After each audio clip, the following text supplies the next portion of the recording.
চতুর্থীতে রাস্তায় ঠাকুর দেখার ঢল, ভিড়ে ঠাসা প্যান্ডেল। এর মধ্যে পুজো উদ্যোক্তাদের বছরভর পরিকল্পনা আর পরিশ্রমের স্বীকৃতি। এবিপি আনন্দর বিশেষ সম্মান। ক্ষুদিরাম কলোনি সর্বজনীনে ৭৫তম বর্ষে নারী শক্তিকে ফুটিয়ে তোলা হয়েছে। দিনে দুবার ব্যবহার করো স্টপেজ ক্রিম আর নিজেকে রাখো evergreen. Keya Seth aroma therapy stop age cream আর খুঁজে পাও নতুন আমিকে। থিমের নাম ময়দানে দশভুজা। মণ্ডপে পোর্ট্রে করা হয়েছে প্রাক্তন ক্রিকেটার ঝুলন গোস্বামীকে।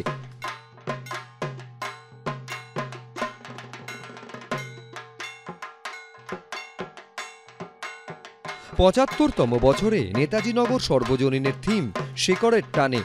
বাংলাদেশ থেকে এপারে আসা উদ্বাস্তুদের জীবন কাহিনী ফুটিয়ে তোলা হয়েছে মণ্ডপে। এখানে কোনো নামকরা শিল্পী নেই, পাড়ার বাসিন্দারাই হাতে হাতে থিমটি সাজিয়ে তুলেছেন। দেবী প্রতিমা এখানে সাবেকি।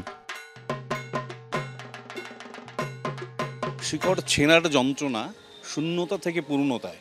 আসলে আমাদের এখানকার পূর্বপুরুষ যারা ছিলেন তারা সবাই উদ্বাস্তু এবং পূব বাংলা থেকে তারা এখানে এসেছেন। কিন্তু আমরা চেষ্টা করেছি তাদের সেই শেকড় ছেঁড়ার যন্ত্রণা, যে ভালোবাসাগুলো তারা ফেলে এসেছেন, সেই ভালোবাসাকে নতুনভাবে অপার ভালোবাসা দিয়ে তারা এই মঞ্চ বা মণ্ডপ তারা যাতে আবার সজ্জিত করতে পারে, তার জন্য সবাই হাত লাগিয়েছি।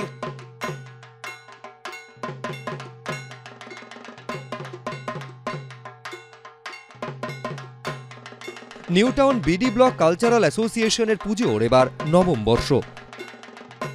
আমাদের এখানে মাতৃমূর্তি যে আমাদের দুর্গা মা, তাকে আমরা এই অষ্টমীতে অঞ্জলি আমরা সবাই ব্লকে আসি এবং এটাই আমাদের আকৃষ্ট করে মার মূর্তি। তাই আমরা থিমের দিকে না গিয়ে মূর্তিতে আমরা সাবিকানাই রাখার চেষ্টা করেছি। পুজোতে আমাদের বিশেষ আকর্ষণ থাকে যে আমাদের এখানে প্রত্যেক দিন এখানে কালচারাল প্রোগ্রাম হবে এবং এর সাথে আমাদের প্রতিদিন প্রীতিভোজ আছে। জমিদার বাড়ির নাট মন্দিরের আদলে তৈরি হয়েছে মণ্ডপ, সাবেকি প্রতিমা, বিভিন্ন প্রদেশের নৃত্যকলা ফুটিয়ে তোলা হয়েছে। এবিপি আনন্দ।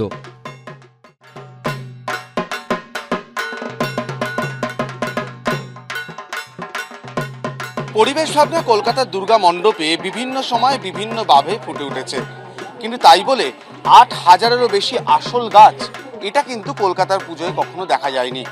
৮,০০০-এর বেশি আসল গাছ লাগিয়ে লালাবাগান নবাঙ্কুর তাদের থিমেরই এবছর নাম দিয়েছে নবাঙ্কুর। এবং যে পরিবেশ ভাবনা এখানে ফুটে উঠেছে, এই মণ্ডপ চত্বরে ১ মাসেরও বেশি সময় ধরে এই গাছগুলোর পরিচর্যা যেভাবে হয়ে চলেছে তা কিন্তু তাক লাগাচ্ছে।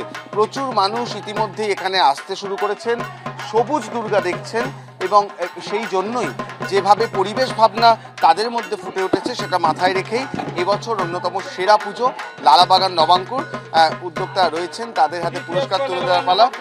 লালাবাগান নবাঙ্কুর এবছরের অন্যতম সেরা পুজো পরিবেশ ভাবনার জন্য। সর্বপ্রথম তো আমরা পুজো করি পুজোর জন্য, যে দুর্গাপূজা মানুষকে আনন্দ দেওয়ার জন্য। সবথেকে গুরুত্বপূর্ণ একটা পুরস্কার জিততে পেরে আমরা প্রচণ্ডভাবে আনন্দিত। যেভাবে পরিবেশের কথা বলে আসল পরিবেশের যত্ন নিয়ে এই মণ্ডপ তৈরি হয়েছে, তার জন্যই এই পুজো এবছর পরিবেশ ভাবনায় সেরা পুজো। ক্যামেরার সুবীর রায়ের সঙ্গে অর্চিত ভট্টাচার্য, এবিপি আনন্দ, কলকাতা।